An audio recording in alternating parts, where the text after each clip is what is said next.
Myself, Meena Kumari, PGT Chemistry from Government Model Sanskriti Senior Secondary School, Morni Hills. आज जो topic करने जा रहे हैं वो है redox reaction from class 11 part 3.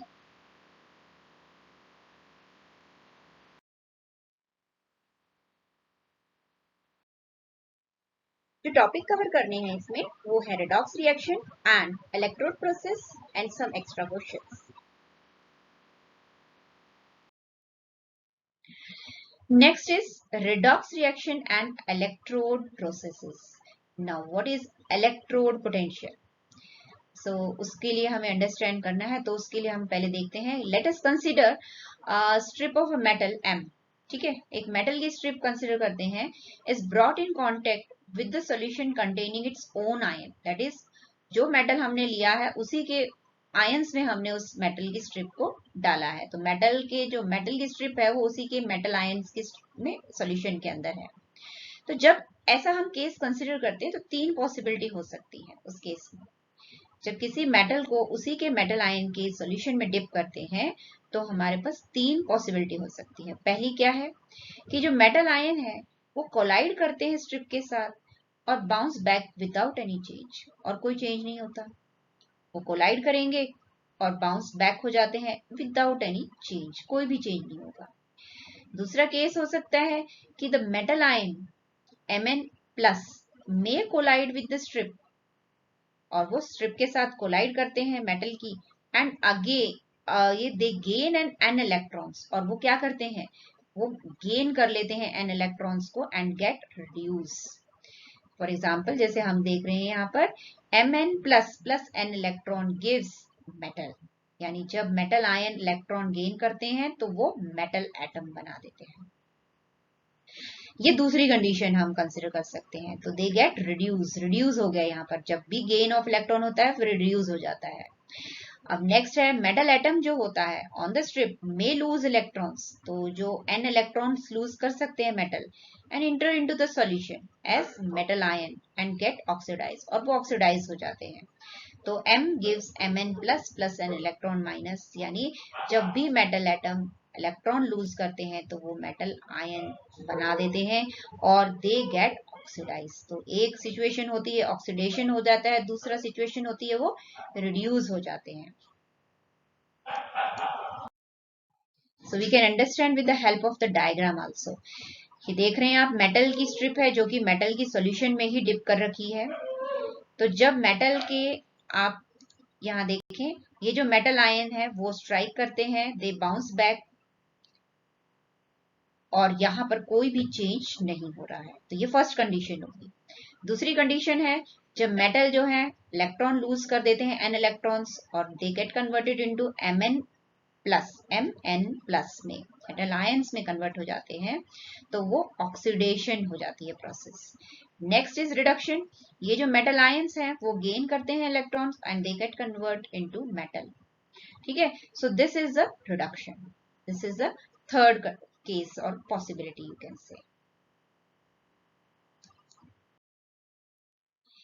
Now let us consider a Daniell cell. ठीक है, और Daniell cell क्या होता है उसमें हम करते हैं एक जिंक की स्ट्रिप लेते हैं that is dipped in zinc sulphate solution, और दूसरा कंटेनर होता है जिसमें हम कॉपर की स्ट्रिप लेते हैं that is dipped in copper sulphate solution. ये दोनों ही बीकर हमारे सेपरेट होते हैं. एक में जिंक को जो है वो जिंक सल्फेट के सॉल्यूशन में डिप करते हैं और एक में कॉपर की स्ट्रिप को हम कॉपर सल्फेट के सॉल्यूशन में डिप करते हैं. एंड जो टू मेटेलिक स्ट्रिप्स जो होते हैं वो एक इलेक्ट्रोड की तरह एक्ट करते हैं. They are connected by connecting wire through a ammeter, और दोनों को हमने क्या किया है कनेक्ट किया है वायर के साथ एंड थ्रू अ एमीटर. ये दो सॉल्यूशंस जो हैं they are joined by inverted U tube that is known as salt bridge. इन दोनों सॉल्यूशन को हमने इन्वर्टेड यू ट्यूब से कनेक्ट किया है जिसे हम सॉल्ट ब्रिज कहते हैं. अब सॉल्ट ब्रिज क्या होता है, ये यू ट्यूब होती है filled with the solution of some electrolyte such as KCl, KNO3 और NH4Cl टू विच जिलेटिन और agar agar has been added. यानी KCl, KNO3 और NH4Cl हम लेते हैं, उसमें या तो जिलेटिन या अगार अगार को उनको साथ मिक्स कर देते हैं और इस यू ट्यूब को हम फिर फिल कर देते हैं, और ये इन्वर्टेड यू ट्यूब होती है जिसे हम सॉल्ट ब्रिज कहते हैं. ये सेमी सॉलिड पेस्ट बना देते हैं हम इनकी दोनों की मिक्स करके। नाउ एमीटर जो होता है वो इंडिकेट करता है the passage of current which moves in opposite direction to the flow of electron. इसका मतलब है करंट जो होता है वो direction of flow of electron के अपोजिट फ्लो करता है। ठीक है, जहां से करंट फ्लो कर रहा है उसके अपोजिट डायरेक्शन यानी फ्लो ऑफ इलेक्ट्रॉन होता है। And the conventional current flow through the outer circuit. अगर हम बात करते हैं जो करंट जो होता है वो फ्लो करता है outer circuit from copper to zinc strip, और जो इलेक्ट्रॉन फ्लो होते हैं वो होते हैं जिंक टू कॉपर। यानी अगर जिंक टू कॉपर आपका इलेक्ट्रॉन फ्लो हो रहा है तो copper to zinc current flow होगा। जैसा कि अभी हमने बताया कि करंट जो होता है वो अपोजिट फ्लो करता है आपके फ्लो ऑफ इलेक्ट्रॉन के। Now with this help of this diagram you can understand. देखो यहाँ पर हमने एक जिंक की आपकी जो है वो स्ट्रिप ली है जो कि जिंक सल्फेट सोल्यूशन में डिप की है। यहाँ कॉपर की जो है आपकी स्ट्रिप है जो कि कॉपर सल्फेट में डिप की है। या ये आपका सॉल्ट ब्रिज है, ये सॉल्ट ब्रिज है जो कि हमने इधर दोनों एंड ये ग्लास का बना होता है और यहाँ दोनों एंड में कॉटन प्लग लगाया हुआ है और इसमें KCl या KNO3 NH4Cl को अगार अगार या जिलेटिन के साथ मिक्स करके सेमी सॉलिड जो पेस्ट है वो इसके अंदर फिल कर देते हैं। ये की अटैच की हुई है आपकी, एमीटर अटैच किया हुआ है और आप देख रहे हैं इलेक्ट्रॉन कहाँ से फ्लो कर रहे हैं, जिंक से। Electron flow from zinc to copper, so current will flow from copper to zinc. So this is the flow of electron and this is the flow of current. This is opposite in direction. तो ये था आपका Daniel cell. ठीक है, और इसको learn करने के लिए आप एक सिंपल तरीका लिख सकते हैं। ये जिंक जो है वो एनोड के ऊपर अटैच किया है और जो आपका कॉपर है वो कैथोड है। यहाँ कैथोड जो है वो पॉजिटिव है और एनोड जो है वो नेगेटिव है। ठीक है, इसे हम एक सिंपल वर्ड से भी लर्न कर सकते हैं। ये वर्ड है लोन। ठीक है, so left side L stand for here left side, O stand for oxidation, A stand for anode and N stand for negative. तो इस वर्ड से आप इसको समझ सकते हैं कि जो लेफ्ट साइड होगा वो आपका एनोड होगा और वो नेगेटिव होगा और उसी का ऑक्सीडेशन भी होगा। तो with this you can simply understand this word के साथ आप ये एक डायग्राम को भी याद रख सकते हैं।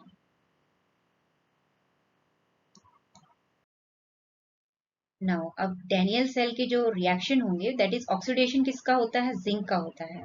तो zinc gives Zn2+ 2 electron with the loss of electron, और जो रिडक्शन होता है वो कॉपर का होता है। तो कॉपर जो है वो 2 इलेक्ट्रॉन्स ले लेता है एंड फॉर्म्स द कॉपर। ठीक है, सो copper 2+ ion plus 2 electron gives copper and net reaction क्या होगा इसका, Zn plus Cu2+ gives Zn2++ copper. ये आपका डैनियल सेल का नेट रिएक्शन है।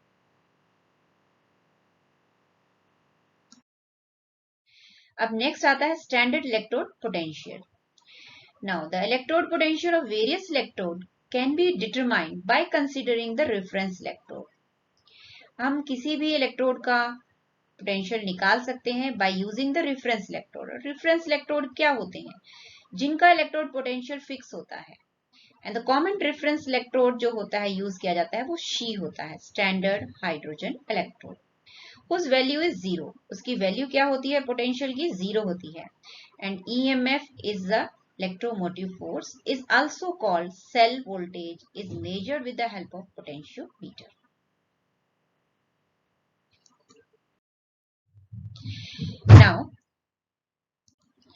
Now let us consider one example. Zinc solid plus 2H plus aqueous gives Zn2 plus aqueous plus H2 gas. इसका equation जो reaction दे रखा है उसका E not of cell दे रखा है, यानी स्टैंडर्ड जो सेल पोटेंशियल है वो आपको दे रखा है, दैट इज 0.76 वोल्ट। ठीक है, तो जो आपका ये E नॉट ऑफ सेल होता है उसका फॉर्मूला क्या है, E not of cathode minus E not of anode. तो कैथोड कौन सी तरफ होता है, राइट साइड, और एनोड कहाँ होता है, लेफ्ट साइड। तो हम इसको ऐसे भी लिख सकते हैं E not of right minus E not of left. अब इस इक्वेशन में अगर हम पुट करते हैं वैल्यूज, तो E नॉट ऑफ सेल दे रखा है ऑलरेडी आपको 0.76 आप पुट कर लेंगे।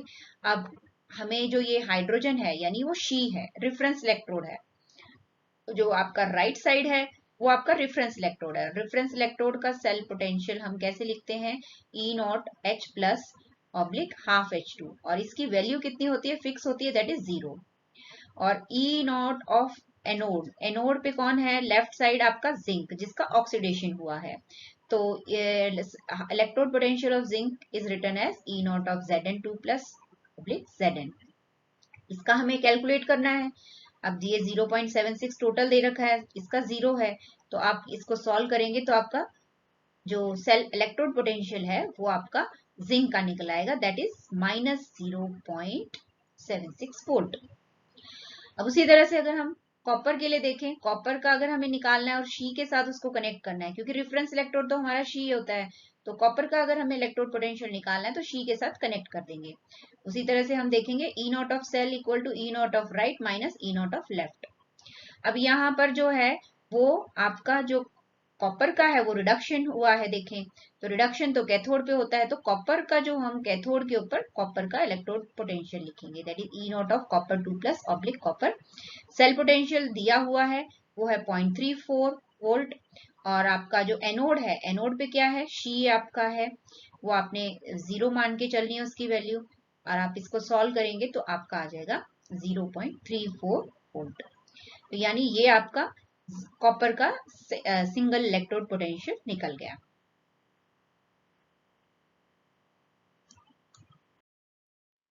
A series of elements are arranged according to their decreasing reduction potential value, and this series is known as electrochemical series.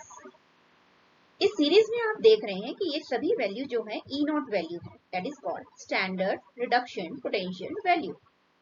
ये सभी वैल्यू 298 केल्विन पे ली गई है, और आप देख सकते हैं कि जो ऊपर वैल्यू है सभी पॉजिटिव हैं, और जो बीच में she, that is called reference electrode, standard hydrogen electrode, that is she reference electrode.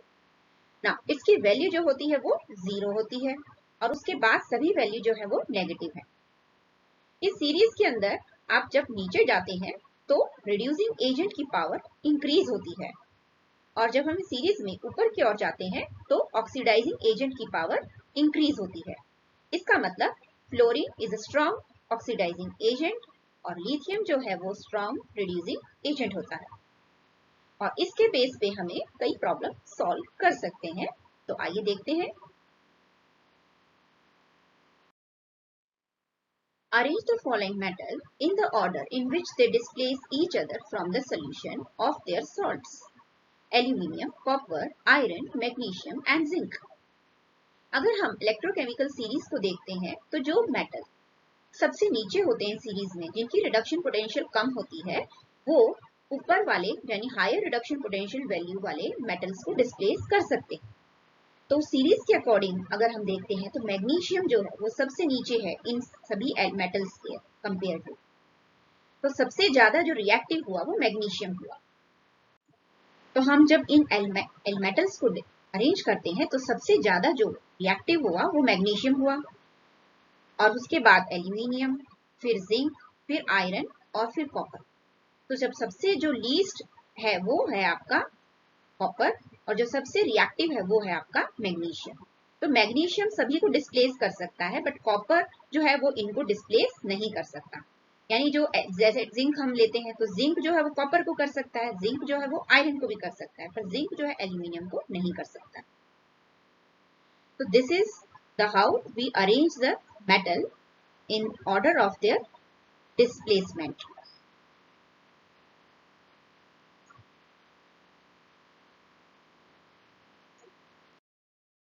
Now let us solve next problem.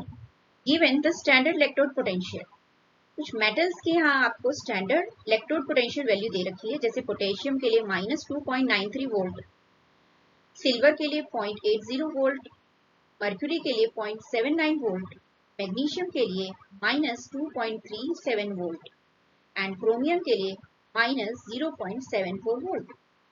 Arrange these metal in their increasing order of reducing power। जैसा कि अभी हमने थोड़ी देर पहले किया था इलेक्ट्रोकेमिकल सीरीज, तो जिस सीरीज में जो सबसे नीचे आते हैं जिनकी नेगेटिव वैल्यू ज्यादा होती है वो सबसे ज्यादा स्ट्रॉन्ग रिड्यूसिंग पावर होते हैं, तो उस सीरीज को देखते हुए अगर हम इन मेटल्स को अरेंज करते हैं तो हम पाते हैं, तो आप देख सकते हैं कि -2.93 वोल्ट जो सबसे सीरीज में नीचे आएगा, जो सबसे ज्यादा स्ट्रॉन्ग रिड्यूसिंग पावर होगी यानी पोटेशियम की, और उसके ऊपर -2.737 वोल्ट आएगा जिसको मैग्नीशियम की होगी, फिर -0.74 वोल्ट आएगा जो कि क्रोमियम की है, और उसके बाद मर्क्यूरी की, और सबसे लीस्ट जो पावर होगी वो सिल्वर की। तो नेक्स्ट प्रॉब्लम देखते हैं। Depict the galvanic cell in which the reaction zinc plus 2 Ag plus aqueous gives zinc 2 plus aqueous plus 2 Ag solid. Take place. Further show. First, which of the electrode is negatively charged? Second, the carrier of the current in the cell. And third, the individual reaction at each electrode. तो सबसे पहले इस cell को हमने represent करना पड़ेगा। तो आप देख सकते हैं कि जिंक जो है वो Zn2+ में कन्वर्ट हुआ है, मतलब उसका ऑक्सीडेशन हुआ है, और वो लेफ्ट साइड आएगा। तो zinc solid oblique Zn2+ aqueous, और Ag+ जो है वो Ag में कन्वर्ट हो गया है, इसका मतलब उसका रिडक्शन हुआ है, तो वो आपके राइट साइड लिखा जाएगा Ag+ aqueous oblique Ag solid. तो आपका जिंक जो है वो एनोड पर है और जो सिल्वर है वो कैथोड पर है। तो फर्स्ट का आंसर क्या होगा? Which of the following the electrode is negatively charge. तो नेगेटिवली चार्ज कौन सा होगा? Zinc electrode. नेक्स्ट क्वेश्चन है the carrier of the current in the cell. हमें पता है कि जो इलेक्ट्रॉन फ्लो होता है वो जिंक से आपका सिल्वर के पास होगा, तो जो करंट होगा वो उसके रिवर्स होता है। इसका मतलब करंट कहां से फ्लो होगा? सिल्वर से जिंक की तरफ। थर्ड क्वेश्चन देखिए, individual reaction at each electrode. तो ऑक्सीडेशन किसका हो रहा है? जिंक का। तो Zn gives Zn2+ + 2 electron minus, और रिडक्शन किसका हो रहा है? कैथोड पर, वो है सिल्वर, तो Ag++ electron minus give Ag।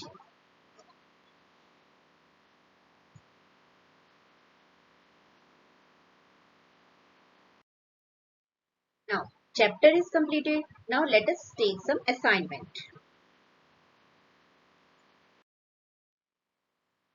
Identify the substance oxidized, reduce, oxidizing agent and reducing agent for each of the following reactions.